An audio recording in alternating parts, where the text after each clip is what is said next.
Obtain a Kamatahan from the Lord Buddha. Giving up. Chapter 1. In this very precious period of time when you have come to associate with Buddha's dispensation, we, lay Buddhist and Buddhist monks, mostly endeavor to shoulder the weight of and to protect the sasana, the Buddhist order. The fatigue you feel from depriving the daily sleep, your consistent participation in period chanting, delivery of sermons, almsgivings, maintenance of temple buildings, religious festivals, social services with its duties, etc., may be viewed by you as tiredness resulting from your effort to carry the weight of protecting and propagating the sasana. This, however, is a misconception. In reality, the Buddha Sasana cannot be a burden to you. It is a thing that frees all burdens from you and provides consolation. Our determination should be not to shoulder the burden or the weight of the dispensation, but to experience the freedom and the lightness of this dispensation. So if you feel any tiredness or weight while you are practicing the Buddhist principles, then it is an indication of incorrect practice. This question must be kept in the forefront. You should be humble so as to think about the correct or the incorrect path. But if you are searching for pleasure, happiness and good health for your life, then definitely you will feel the heaviness and will feel tired, because you are searching for something that doesn't really exist. Why we should become Buddhist and Buddhist monks is to bear the ease and lightness of the Buddha's dispensation. When practicing this teaching, if we feel a weight or a tiredness, then we wouldn't need it. When monks and lay disciples perform material practices in a correct manner, when they honor the supramundane Lord Buddha in majestic fashion with material offerings, as a result of the merit of such practices and offerings, the four requisites of life will come flowing in. That is not a miracle.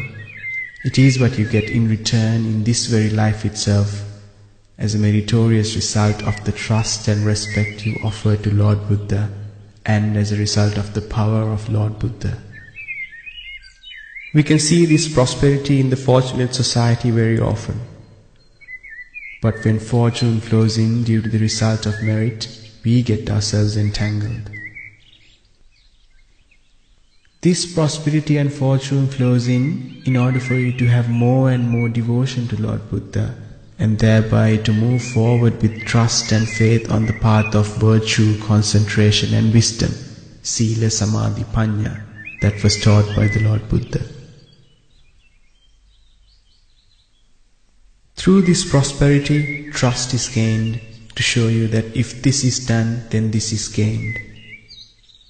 Here is the point where you must be skillful to incline from material offerings into principles and practice. However, we, so as to cling to the material prosperity, get stuck in the material offerings. Thereby more and more prosperity flows in. Finally, this fortune of requisites grabs us, gets hold of us. This situation leads you to reside where you thought the happiness lies, makes it a resting place, rather than continuing your journey to Nibbana through the path of Sila, Samadhi and Panya. You see no fault in this situation. Now you are intoxicated with this prosperity, fortune, and you cannot see beyond. You become short-sighted. You cannot see that path of Panya which lies further ahead. Why? Because you are walking backwards now. Turning your back to the light, groping in the darkness, what are we searching for? We are searching for the elusive happiness and a fortune of prosperity that doesn't really exist. The dimensions, the limit, the satisfaction, the unsatisfactoriness of the happiness and prosperity of the fortune you are searching for lies within you. The judge of these is your constantly rising and ceasing impermanent mind. but you keep looking in the world for that happiness and comfort, which certainly would never be found. The devoted trust you have for Lord Buddha is what shows you the path for you to both receive as well as to relinquish. You need to be skillful in this instance. How? To be rid of the gains and instead to see the Lord Buddha, who has shown the path for you to receive the benefits and the luxuries of the four requisites of life. When the Lord Buddha has given you the opportunity to see Him, you tirelessly keep wasting your time searching for this elusive happiness. When you are fatigued and busy, at that moment ask yourself, aren't I looking for that non-existent happiness too? For what purpose do all human beings exhaust themselves 24 hours a day? They exhaust themselves to possess things, for them to further accumulate. And to possess what? To accumulate and possess more comfort, happiness, responsibilities, leadership, etc. In fact, not only humans but also the animals are struggling, exhausting themselves in search of comfort and happiness. Devas in the heavens too, having descended to the Deva worlds, indulge in the divine comforts, divine nutrition due to the desire for such comforts. Due to having assumed that such comfort is eternal, permanent, thus going behind and chasing after further comfort and happiness, the ultimate thing that they accumulate is craving. Through this craving, it is only demerit, unwholesome sin that is born. In this journey of searching for unsuccessful, fruitless happiness, all beings unknowingly fall into the four hells and thereby are subject to infinite suffering. Even those Brahmas who live in the Brahma worlds associating the wrong view and not having taken the refuge in the triple gem are subject to fall into the four hells and subject to this infinite suffering. Other than those Brahmas or Devas who have taken the refuge in the triple gem, all other beings are subject to the same fate in this pursuit of happiness. Divine prosperity is short compared to the lengthy sufferings of the four hells. Devas in the heavenly realms, due to continuously indulging in infinite sensual joy, being more and more greedy for such sensual prosperity, due to chasing after the sensual pleasures with vigorous desire, and due to the continuous increasing of the craving, they accumulate demerit. Due to this reason, they quickly diminish in their divine prosperity. There is a great chance of Devas yet again falling into the four hells. Therefore, the divine happiness is short. Those beings that live in the four hells, because of the suffering they endure, enmity, ill will, anger and hate are the means of their livelihood. Because of this, in every moment of their life, they only accumulate a vast amount of demerit, unwholesome sin. And as a result, due to the growing demerit, those beings fall from suffering to further suffering. They become patrons of the four hells. Even the Brahmas in the Brahma celestial worlds, although they have the opportunity for enlightenment the moment they see and reflect on the impermanence of the samadhi they experience, they lock themselves out of the doors of enlightenment by assuming that the samadhi is permanent and looking for its joy. In the Brahma world, Brahma realms, there are also Brahma with the wrong view. They, due to their development of the highest forms of Sila and Samadhi when in the human world, have earned the pleasures of the Brahma. Nevertheless, they have not taken refuge in the triple gem, Buddha, Dhamma and Sangha within the Buddha's dispensation. They are non-Buddhists. These Brahma have not developed wisdom, Panya. They are immersed in ignorance, Avidya. Hence, they are subject to fall into the four hells yet again. Since they have developed the sila, conduct and samadhi concentration to the highest level, as a result they can enjoy the bliss of the Brahma realms for many eons.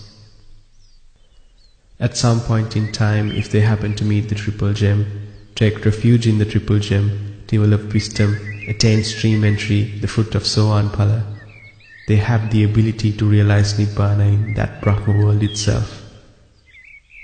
Until such time, they too are a group who are searching for the non-existent pleasures in the world. They have trained and developed renunciation during their human lives, and they have done so not because of wisdom, but because of the greed for the state of samadhi, because of the craving, because of the belief that even though they renunciate all other sensual happiness, the joy of samadhi is permanent. All beings that are in search of pleasures are in a journey where satisfaction will never be realized. Look at your own room or hut. Are there any comfortable chairs, tables, bedding, carpets, radio, food or medicine? All these are for your self-respect, comfort and pleasure.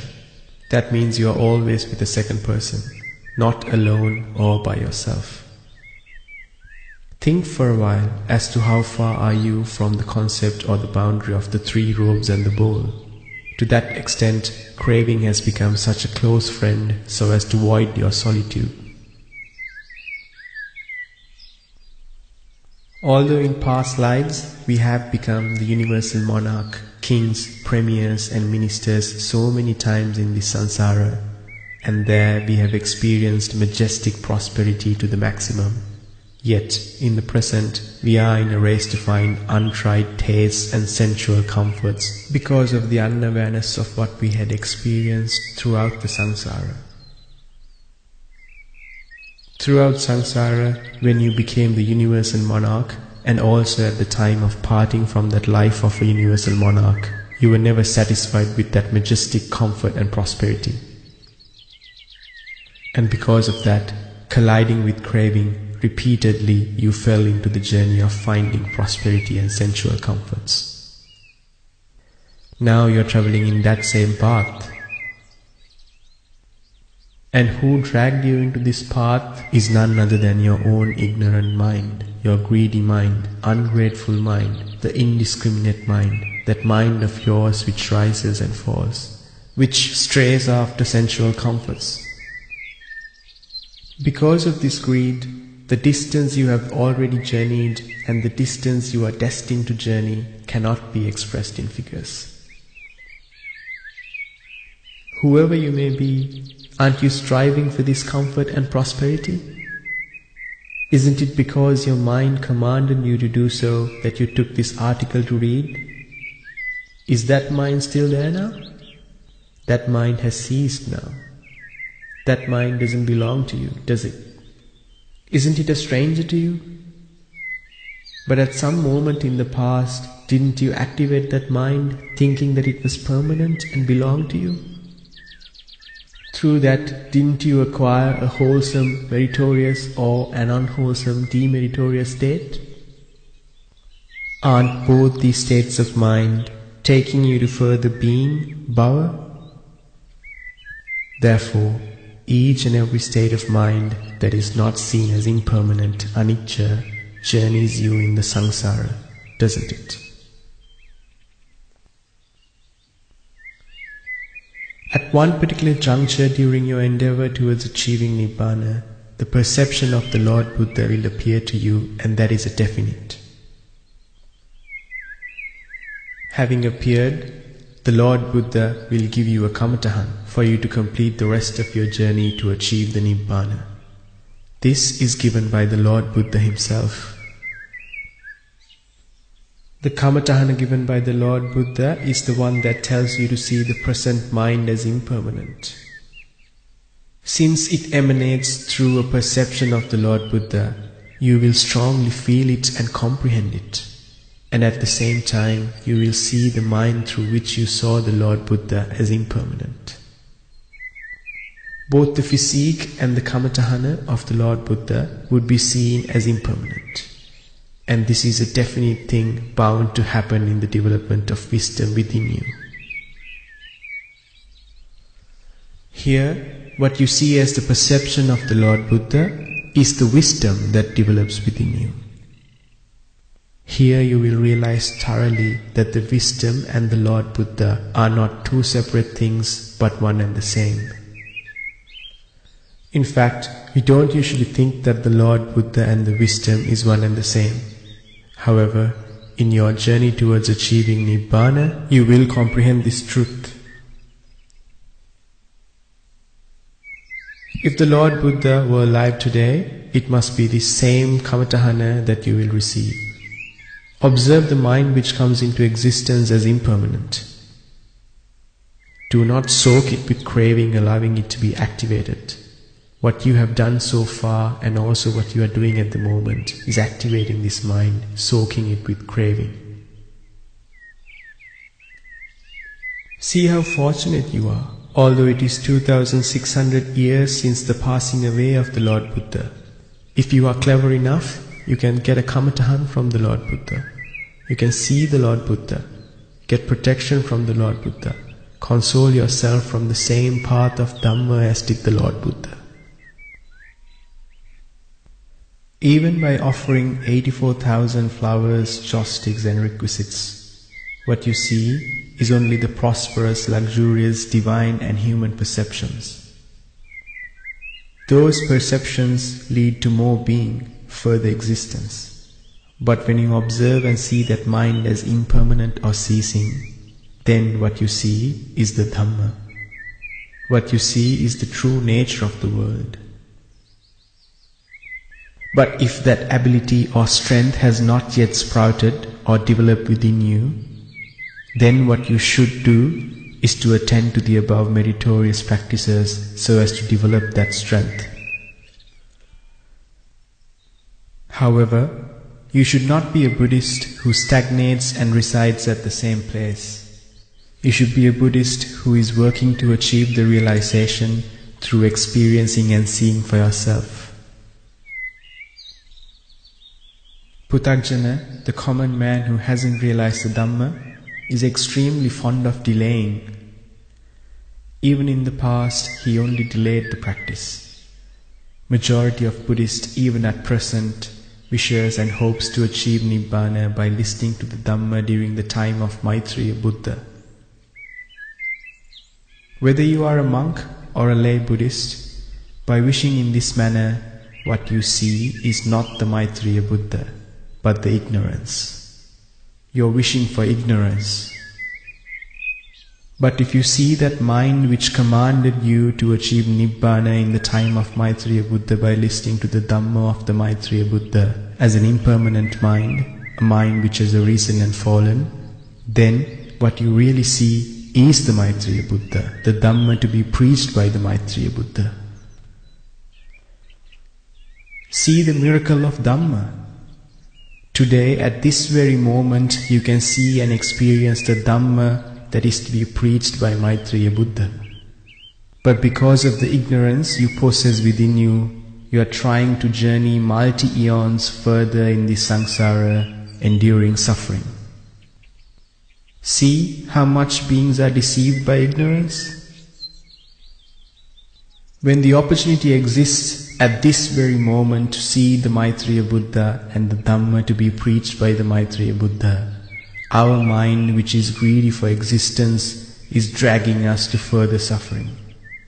By saying it is leading us to show Maitreya Buddha, it shows us the ignorance. Be skillful to always see the arising mind as impermanent. Be clever to see that the mind is not something that belongs to you. Be clever to see the mind as a stranger to you. See the mind as your friend who gives you the suffering. When you see the mind in this manner, what grows within you is Satara Satipatthana, the 4 stations of mindfulness. What you comprehend, understand, is the Panchupadanaskandha, the 5 clinging aggregates. Paticca Samuppada, the dependent origination. Saptabojjhanga Dharma, the 7 factors of enlightenment. You don't need to go searching for them. No need to learn them. When you see a rising mind as impermanent, the above facts will grow effortlessly within you. You will come to realize them. The one who does not see the impermanent nature of the mind goes behind meditation classes or discourses in search of the above facts. But what he searches for is something that is there within him. Leave all these searches behind. Search for and see only this impermanent mind which activates this physical body formed by the mighty 4 great elements and tends towards a corpse. In that manner, what you search for and see is the true Dhamma here and now.